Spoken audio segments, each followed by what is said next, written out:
Learning the Sicha from Parshas Ki Teitzei, which has been dubbed Unity and Separation. And this is basically, essentially, a Sicha about Kilayim. From the Torah, there's 4 verses that we saw. 3 of them have to do with Kilayim, then we saw an exception. The one from Parshas Ki Teitzei was don't sow in your vineyard, don't mix up different species in the vineyard. Then it had don't plow with an ox and a donkey together, don't wear a mixture of wool and linen together, which we call shatnez. Then the verse to follow that said you should make yourself tzitzis. And tzitzis was made with wool and linen. Nowadays they don't necessarily make like that. Now everything's basically wool, but they would make it with wool and linen, one part of the garment of wool, one part linen, because of the twisted threads, so that's shatnez. And why are those verses juxtaposed? Why are they next to each other? They said shatnez has an exception for tzitzis. What we eventually saw is also the kohanim, the garments that the priests, that the kohanim wore in the base of mikdash, had a specific uniform they had to wear, and the belt, the avnet, was also made out of shatnez, so it was wool and linen together. The idea of mixing things is called kilayim, and that's when two things, each thing on their own is permitted, but when you mix them together it becomes prohibited. Vineyard, you could have grapes, and whatever you're going to sow there, whatever you're going to plant there is probably permitted also. But you sow them together, all of a sudden it becomes prohibited. You could have oxen to work for you, to be part of your farm, or whatever. You could have donkeys to be part of your farm. But together, we can't plow with them together. But eventually what we see from Parshas Kedoshim is that it gives us the same 3 prohibitions in a different verse, where it says don't crossbreed your livestock, don't sow your field with a mixture of seeds, so not just the vineyard, but also the field itself, and you shouldn't wear shatnez. Here it actually doesn't specify the wool and the linen, it just says don't wear shatnez. Each verse has the prohibitions, they're just listed differently. Either way, when we get to the question that the Sicha is going to address is why is it that when it comes to shatnez, we have exceptions for mitzvos, specifically for tzitzis and for the garments of the kohanim, but when it comes to the other kinds of kilayim, there's not exceptions. What's the difference here? Why is there an exception? That's actually section 1 of the Sichos. It literally says an aleph, and that's a section. Now we're going to see beis, the second section, and we're actually going to expand upon the question a little bit more by introducing a new kind of kilayim. What is that? You'll find out as we read the text. Beis, the second section. Bilvad gimel mine kilayim anal, aside from the 3 kinds of kilayim that were mentioned above, yeshno iser noisa fadema b'sachena li'isr kilayim. We have another iser. There's another prohibition that's similar to what we have here in the prohibitions of kilayim, the mixtures. Basar b'chalav, meat and milk. 2 things that alone are permitted, but together prohibited. Chamavor b'sfarim, as we are explaining, b'sfarim in the books, in the commentary. Shetam iser de basar b'chalav, hu kasar kilayim, teres beis minim, shkol echad b'fnei atzmo mutar, ela shebehisarusam yachad nasim mehem b'davar asur. So how do we explain it? The reason for why basar b'chalav, meat and milk, is prohibited is the secrets of kilayim. It's a chok. We don't fully understand it. What don't we understand? We don't understand why 2 things, 2 different types that on their own each are permitted, but only when you mix them together, now they become something that's forbidden. Oh, don't mix forbidden things. 2 wrongs don't make a right. Okay, but you're talking about 2 permitted things. Make a wrong? How does that work? And we see in the Mechilta,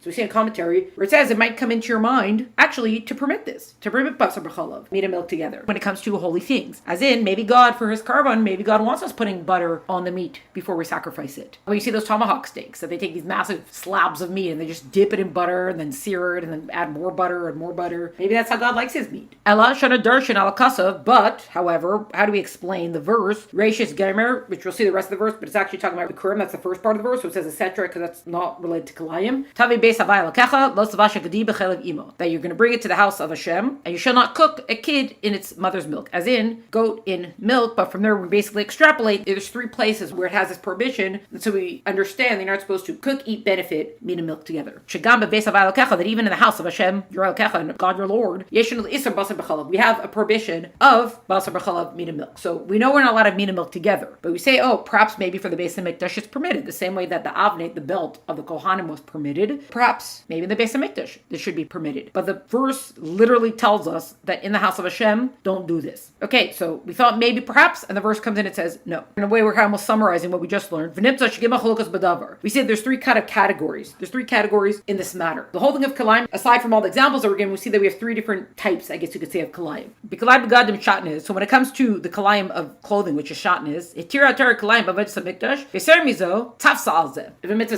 when it comes to shatnez, the Torah has permitted kilayim when it comes to the holy service. As in, service in the base of Mikdash, the clothing of the Kohanim. Even more than that, it's not just that the Torah makes an exemption for it, or an exception for it. We even have a commandment. Hashem commanded that when it comes to tzitzis, they're going to be from wool and linen together. Shatnez, don't do this, but you're actually commanded in this area that you're going to wear shatnez. Babasar b'chalav yesh kasalka daitach later mukdashin ela shalamim me'akasav shadav asar. When it comes to basar b'chalav, when it comes to meat and milk, we think perhaps it comes into our mind that it should be permitted when it comes to holy stuff. But we learn from the verse that it's actually something that's forbidden, right? As we just saw in the first part of this. When it comes to the mixtures of animals, it should be crossbreeding. Don't plow them together, but also crossbreeding. And when it comes to the ground, as in don't mix seeds together in the vineyard and the field, don't mix them together. It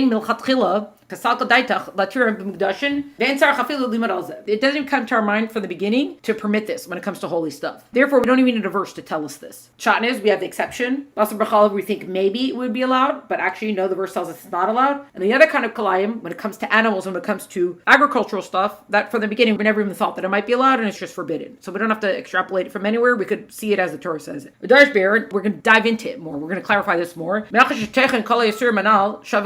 considering that the prohibition of all of them is all the same, it's all kalayim, that it's the mixing of the two kinds, that each one on its own is permitted.